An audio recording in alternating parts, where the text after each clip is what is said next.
Pessoal, vamos falar sobre a situação lá na Ucrânia e a comemoração do pessoal. Finalmente a Ucrânia recebeu o status de país candidato a entrar na comunidade europeia. Vamos entender o que isso significa também e quais são os próximos passos agora, né?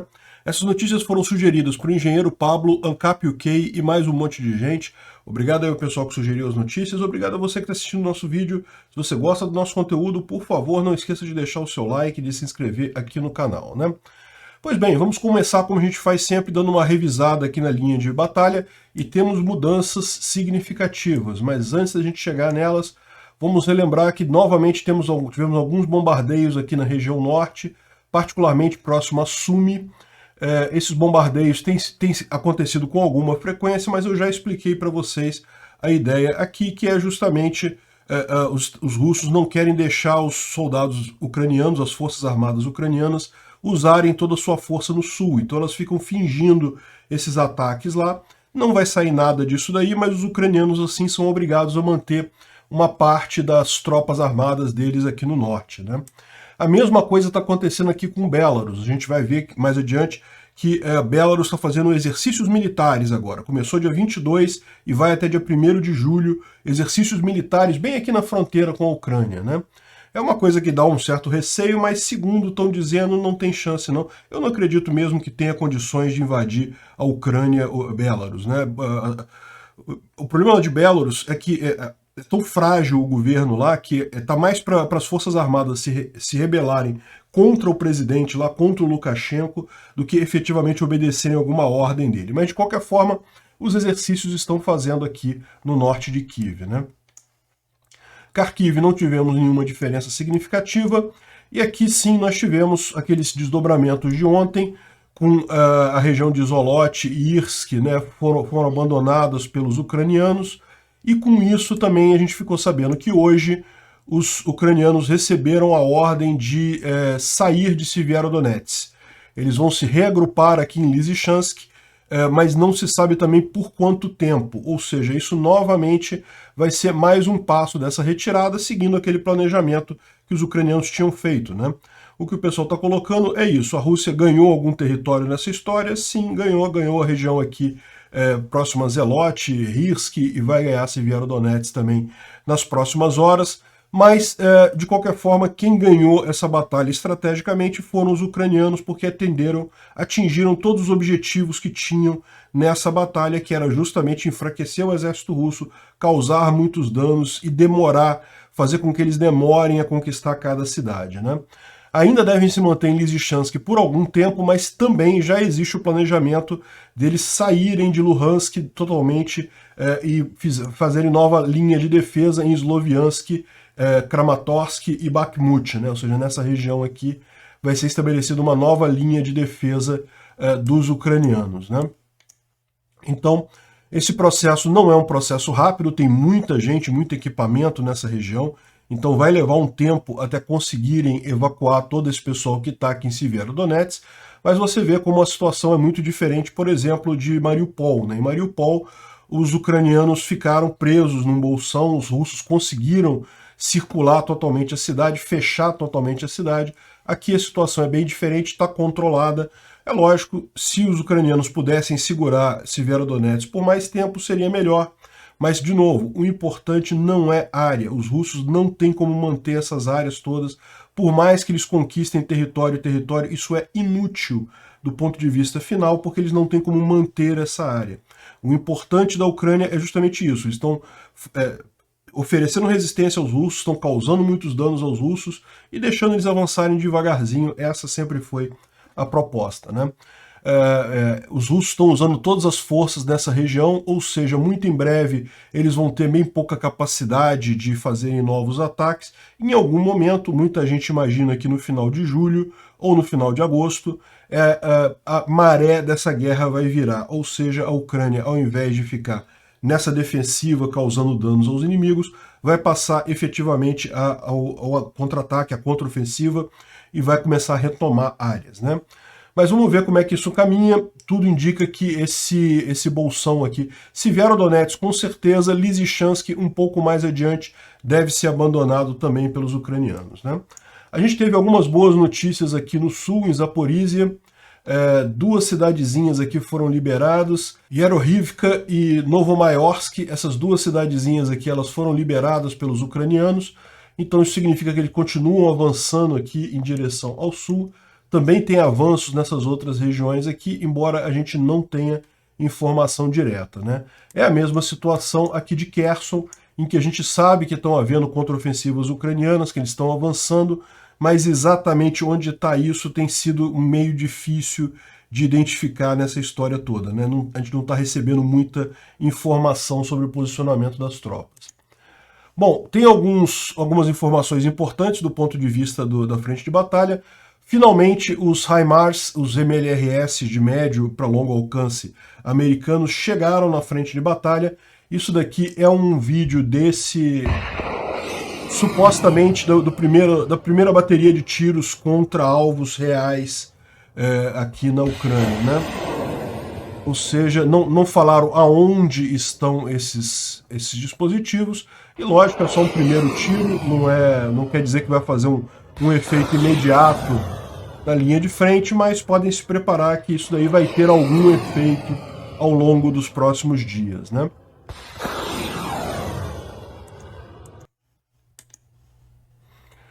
Bom, uma outra coisa curiosa que aconteceu ontem, tem um outro vídeo melhor aqui. Esse vídeo aqui está mostrando, é uma defesa antiaérea russa, tá vendo? Que falhou. Isso não é a primeira vez que acontece, tá? Isso aqui foi em Luhansk. Luhansk é aquela república separatista que está controlada pelos russos. Então, isso aqui é a área russa, é um sistema de defesa antiaéreo russo, que na hora de soltar o foguete teve uma falha e o foguete caiu bem próximo, tá vendo? Lembra como é que funcionam esses foguetes, essas baterias antiaéreas? Eles lançam foguetes que vão interceptar outros mísseis, outros foguetes, né? Esse aqui deu problema, caiu muito próximo e caiu com uma quantidade muito grande de combustível, de substância inflamável, de forma que pegou fogo em toda a região ali do entorno. O pessoal está mostrando nas fotos aqui que realmente causou um dano enorme esse problema do foguete russo, né? Bom, outra coisa importante, Dmitry Savlushenko, que era um colaborador russo, ou seja, era um traidor, um ucraniano que se aliou aos russos lá em Kherson, e era uma das pessoas que estava dirigindo a cidade. Dessa vez deu certo, dessa vez colocaram a explosão no carro dele e matou o mané. Eu estou evitando mostrar as fotos aqui para vocês, porque aparece o corpo dele, coisa e tal. Lembra, mais cedo nessa semana a gente falou sobre um outro colaborador, também outro ucraniano que se rendeu aos russos e estava trabalhando com os russos, e ele também sofreu um atentado em Kherson, só que ele não morreu, ficou muito machucado das pernas, está internado no hospital, mas não morreu, né? Esse agora, dessa vez, funcionou. Esse colaborador aqui já era, né? Isso é uma coisa que dá a imagem, como a gente falou, de como que os russos não têm como manter essa terra, esse território todo que eles estão conquistando, estão avançando e coisa e tal, né? Nem estão avançando tanto assim, estão avançando. Se você olhar o quanto que eles avançaram em termos da área geral, aqui é muito pouco. Praticamente nada que eles têm avançado. Mas mesmo essas coisas que eles têm avançado agora, e principalmente o que eles avançaram no início da guerra, nos primeiros dias da guerra, essa área toda eles não têm como manter. A única forma deles manterem essa área seria se eles mantiverem a mobilização militar 100% do tempo ali, e eles não conseguem fazer isso, né? Então, o que provavelmente o Putin vai fazer é chegar a algum momento e tentar negociar um cessar-fogo. E esse cessar-fogo, no final das contas, a Ucrânia não vai aceitar, porque ela não vai aceitar ceder o território dela. Então é isso daí, o Putin não tem como ganhar esse território. No final das contas, por mais que você tenha de fato uma saída da Ucrânia aqui, isso não quer dizer nada. Do ponto de vista estratégico, para a Ucrânia, ela cumpriu todos os objetivos, né? Bom, outra coisa que aconteceu ontem curiosa foi um avião militar russo que caiu próximo a Ryazan, né? Na verdade, essa notícia já é de ontem, né? Então deve ter sido nos dias anteriores, mas segundo o pessoal está lembrando aqui, não é a primeira vez que acontece isso, já é o terceiro caso de uma aeronave militar russa que simplesmente cai na Rússia. Ela tem defeitos, cai e destrói toda a aeronave, né? Tem as imagens aqui bem impressionantes. É uma aeronave grande essa. É um 276, uma aeronave bem grande, militar, e a aeronave se destruiu totalmente. Parece que haviam 9 pessoas a bordo, não se sabe se houve sobreviventes disso daí. Tem mais algumas imagens aqui de outros acidentes, inclusive. Aqui tem um vídeo da operação de resgate, tá vendo? Realmente um pedaço enorme do avião aqui ficou destruído. Isso aí é dentro da Rússia, tá, gente? Isso aí não tem a ver com a Ucrânia, não. Não é ucraniano derrubando o avião russo que caiu por falha mecânica. Mas isso mostra aquilo que a gente vem falando, né? A aviação russa está cada vez num estágio mais complicado em termos de manutenção, em termos de conseguir manter as aeronaves voando, né? Enfim, esse daí acho que tem até uma imagem do acidente.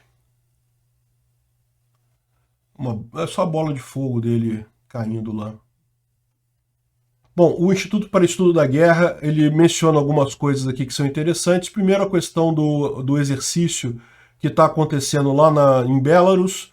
Como a gente já falou, isso deve durar até 1º de julho, mas não há risco deles invadirem de fato. Eles não têm condição, o exército da Bielorrússia é muito fraco, é pior do que o da Ucrânia, pior do que o da Rússia.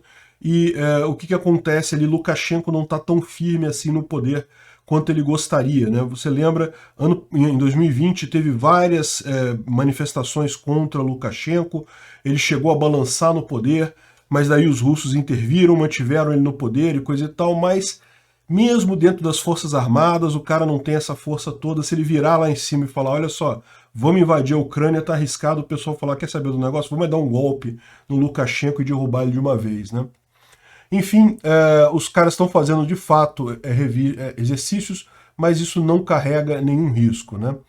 Aqui também a outra conclusão que eu também já passei para vocês sobre a Rússia, teve alguns ganhos em Severodonetsk nos últimos dias, mas as forças ucranianas conseguiram obter o objetivo deles, que era diminuir a velocidade e degradar as forças russas, né? Então tudo indica que esse deve ser o caminho mesmo. Em princípio, os ucranianos devem retroceder para Lysychansk e depois mais à frente, né? Bom, como não podia deixar de ser, depois de roubar grãos, roubar aço e não sei o que lá, a Rússia está roubando agora painéis solares ucranianos. A Ucrânia tem uma grande planta de energia solar na região sul, na região de Zaporizhia, perto da cidade de Tokmak. Tokmak fica mais aqui ao sul. Tokmak, essa aqui é a cidade. Então, os russos estão roubando esses painéis solares daqui. É um negócio que é mais vandalismo do que qualquer outra coisa, porque transportar esses painéis solares é complicado, eles são coisas grandes, a chance deles quebrarem no caminho é muito grande. Então, no final das contas, é pouco provável que eles consigam reaproveitar isso lá na Rússia, onde quer que eles estejam levando esse tipo de coisa. Mas o fato é que estão depredando essa fazenda solar aqui na região de Zaporizhia, né? Apenas sintomas de mais uma barbárie russa. Bom, e você vê quando o país chega no fundo do desespero, é quando ele pede ajuda aos BRICS, né? Caramba! A gente falou já sobre a reunião dos BRICS que teve por videoconferência ontem, né? E felizmente Bolsonaro não falou nada sobre a guerra, só falou de forma genérica sobre negócios e coisa e tal. E o Bolsonaro criticou a ONU, é verdade, ele fez uma crítica à ONU, mas eu acho que criticar a ONU tá beleza, não é problema. Criticar a Ucrânia é problema. A ONU eu critico também. Eu acho que a ONU já se mostrou totalmente inútil nessa guerra. A primeira coisa que tinha que fazer é ter tirado a Rússia do Conselho de Segurança e adotado o lado da Ucrânia. É evidente que a ONU devia ter feito isso. Não tem nenhuma outra lógica nessa história aí. Mas por algum motivo realmente mostrou que não serve para nada, né? A ONU foi feita para evitar esse tipo de guerra depois da Segunda Grande Guerra e não fez nada no final das contas. Enfim, o Vladimir Putin, olha que coisa mais hilária. ele pediu a ajuda dos membros do BRICS contra as ações egoístas dos países do Ocidente. É assim, porque ele invadiu um outro país para anexar território ao país dele não é nada egoísta, né? Egoísta é quando os países falam, não, não vou vender mais coisas para você. Eu não sei não, mas eu acho que o conceito de egoísta do Putin está meio descalibrado, né? Aliás, o Putin já está totalmente descalibrado, a verdade é essa. O fato é que ele está pedindo ajuda, e o cara, quando precisa pedir ajuda para o BRICS, é porque realmente a situação está muito complicada. Primeiro que, tirando a China, que eventualmente tem alguma reserva, o resto dos países é todo mundo quebrado. Brasil, Índia, África do Sul, está todo mundo quebrado, ninguém tem dinheiro. E segundo que ninguém vai ter capacidade de bater de frente com os Estados Unidos, né? Só se for maluco. A China talvez ainda faça isso, mas o resto, meu amigo, se bater de frente com os Estados Unidos, o prejuízo é muito, mas muito maior. Eu não acredito que o Bolsonaro faria isso, acho que ele já se curou do problema dele lá inicial com o Putin. E bom, chegamos finalmente à grande notícia do dia de ontem, que foi a aceitação da Ucrânia como país candidato à comunidade europeia, né? Ontem foi comunicado, está acontecendo o encontro, então eu falei ontem que talvez só soubéssemos hoje, só teríamos o resultado hoje, mas a votação foi feita ontem mesmo, e na verdade haviam 3 países querendo esse status de candidato, a Ucrânia, a Moldova e a Geórgia, e a votação foi no seguinte sentido, que todos os 3 podem ser candidatos, mas dada a prioridade da Ucrânia e da Moldova, os 2 vão fazer primeiro, a Geórgia vai ficar para uma segunda oportunidade, né? É uma coisa chata, mas enfim, faz parte, né? Vocês sabem que a Geórgia, depois de ter feito uma briga muito similar à Ucrânia e coisa e tal, recentemente elegeu um presidente pró-Rússia, então talvez por isso que a comunidade europeia tenha ficado um tanto reticente com relação à Geórgia, né?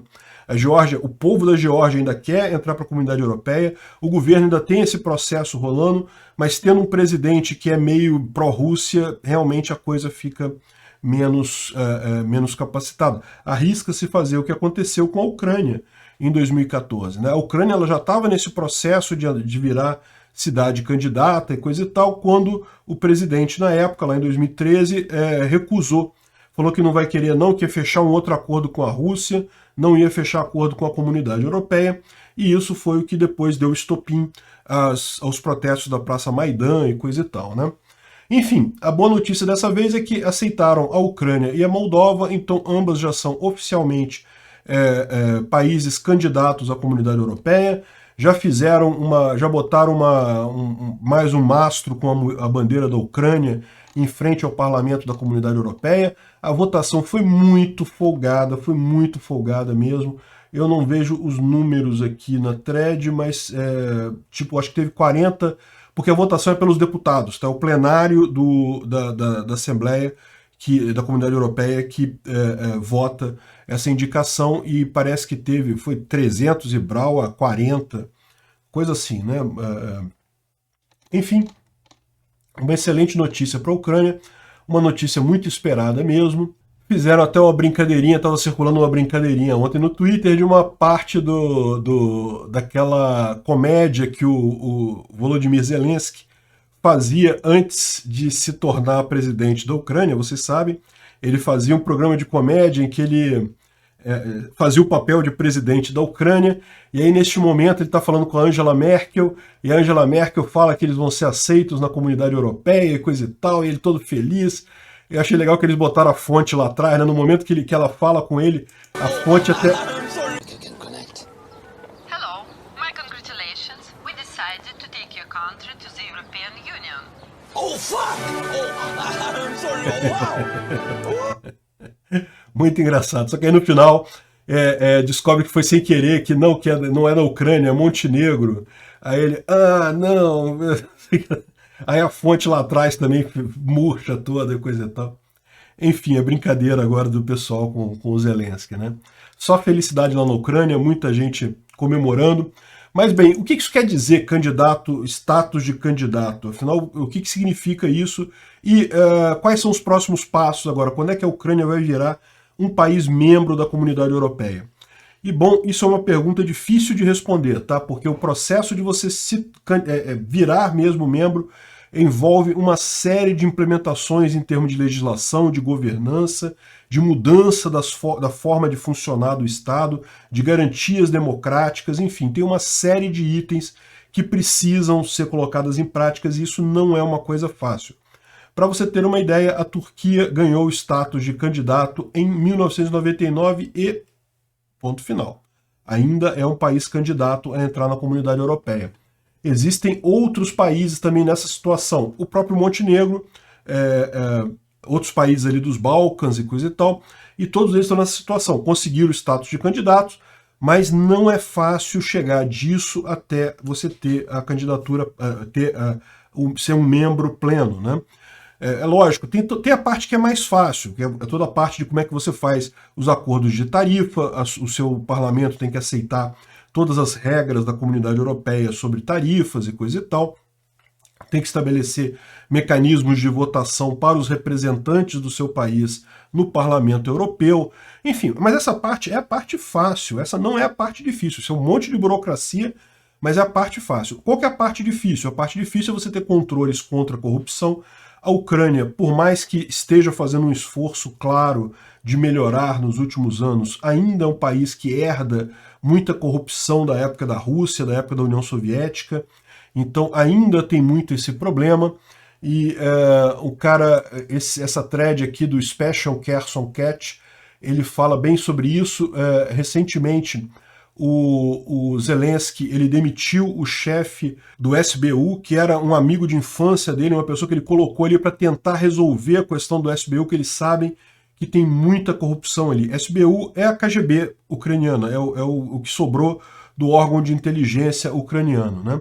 E o Special Kherson Cat é ucraniano, é de Kherson, e daí ele está falando aqui que todo mundo achou muito estranho como que Kherson caiu muito rápido e coisa e tal, e descobriram depois que, na verdade, havia realmente os membros do SBU lá em Kherson haviam se vendido para os russos, né? E daí ele fala como é que para um ucraniano é estranho quando vai no resto da Europa e vê que os estacionamentos do lado das repartições públicas tem carros normais, não tem carros super estratosféricos. Lá na Ucrânia é tudo Porsche, Mercedes. Por quê? Porque os funcionários públicos roubam pra caramba. É igual aqui no Brasil também, você vê um monte de carrão lá em Brasília. É impressionante a quantidade de carro caro que tem naquela cidade, né? Enfim, esse é o desafio da Ucrânia, esse é o principal desafio, conseguir colocar controles para a corrupção diminuir, para ter um controle de fato sobre o Estado. Não vai ser algo fácil, mas é o primeiro passo. Certamente também outro ponto importante é o fim da guerra. Conseguir derrotar os russos é fundamental nessa empreitada. Mas de qualquer forma, o Zelensky já está usando a coisa para fazer propaganda da Ucrânia, falando sobre as marcas ucranianas. Bem interessante a propaganda dele, falando sobre tudo que a Ucrânia produz em termos de tecnologia, em termos de indústria, né, que é um país que realmente tem uma grande vantagem, né? A gente fala sobre a guerra, muita coisa, mas tem uma série de informações, essas motos elétricas, enfim, até alguns o Grammarly é deles, eu não sabia, olha que coisa, né?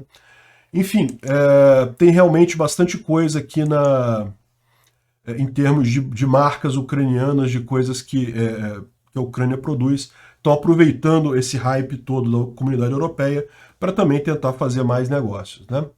Então é isso aí, parabéns à Ucrânia pelo status de candidato, era algo que eles queriam muito. Eu tenho certeza que o caminho à frente, as dificuldades não acabaram, ainda tem muitos dias ruins pela frente ainda, até a gente expulsar todos os orcs de volta a Mordor.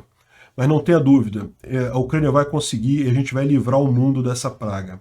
E depois disso, o futuro ucraniano é brilhante. Obrigado por assistir o vídeo até o final.